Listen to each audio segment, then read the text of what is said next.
we just hit 1,000 subscribers here on YouTube, and I can't say how thankful I am for it. Thank you so much to everyone who made this possible and everyone who subscribed. On the channel right now, we have over 580,000 total views, which is crazy. We also have almost 3,000 watch hours, which is also insane. Some of my most viewed shorts have over 34,000 views, and one of them has over 400 likes. And then my most viewed long form video is every roller coaster at Busch Gardens Tampa ranked, with almost 3,000 views. Now, all this is crazy, but what I was really looking for was how we got to 1,000 subscribers. It has been just over a year of this channel, and 1,000 subscribers is all I wanted to get, so I'm so glad we could reach it this quick. My videos went from looking like this to be looking like this, which I think is just such an improvement. And while having this channel, I went to so many parks, like Hershey Park, Busch Gardens Tampa, SeaWorld Orlando, both fun spots in Florida, Kings Dominion, Busch Gardens Williamsburg, Knoebels, and especially Cedar Point. And I will be revisiting Hershey Park for the 3rd time very soon, so watch out for that. But now let's get into the real point of this video, which is how I became a roller coaster enthusiast. It all started off here at Casino Pier in New Jersey. It was probably summer or spring of 2023, and at this point I didn't really like roller coasters. Why, you may ask? Well, that's because I didn't really ride any big roller coasters, because the only ones I had actually ridden were at Jenkinson's, which aren't very big. And then one day I went over to Casino Pier and took a look at Hydra's. In my opinion, this is a pretty great starting roller coaster, and it definitely gets me used to anything. Like, for example, it was my first relatively big roller coaster and the first coaster I rode with an inversion. I remember it being really fun, and I rode it multiple times that day. And then I started seeing roller coaster videos on YouTube, and I just started to like them. I was excited because our next trip planned was to Wildwood, which had some pretty good roller coasters at the time, of course. I remember watching a compilation of all the roller coaster POVs at Wildwood, and they looked insane at the time. My first coaster there was the Great White roller coaster, which was my first wooden coaster ever, and I remember it being pretty fun but not great. Then I braved up enough courage to go on Sea Serpent, which was an intense but super fun roller coaster. I remember riding it almost 10 times when I was there. I also was scared of, but still rode, the Great Nor'easter roller coaster, which ended up being my #1 roller coaster at the time, of course. And then, coming back from Wildwood, I hit to Ocean City,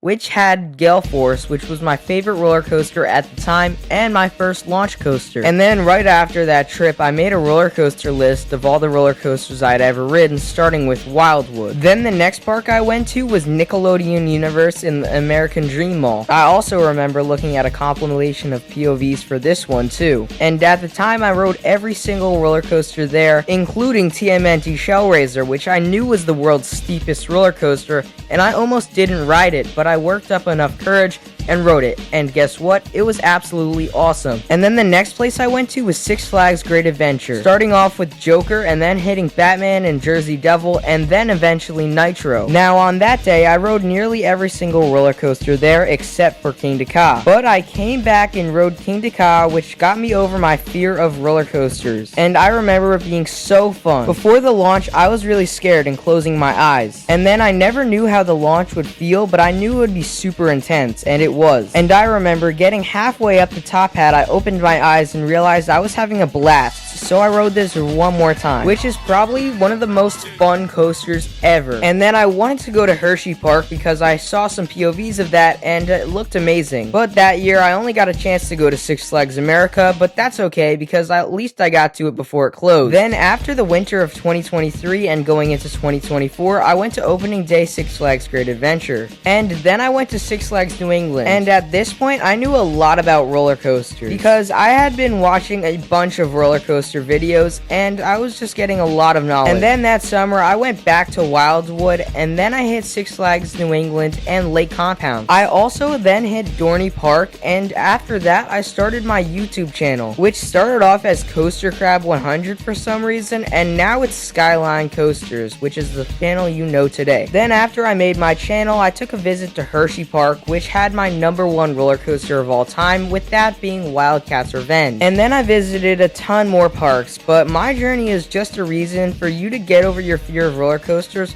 or at least go to an amusement park. And if you want me to make a video on how to get over your fear of roller coasters, I will definitely do that. Just comment down below. So really quickly, that was how I became a roller coaster enthusiast in the first place. If you want to tell me, drop a comment on how you became a roller coaster enthusiast, but make sure to subscribe for more roller coasters, because that's it. Thank you so much for 1,000 subscribers.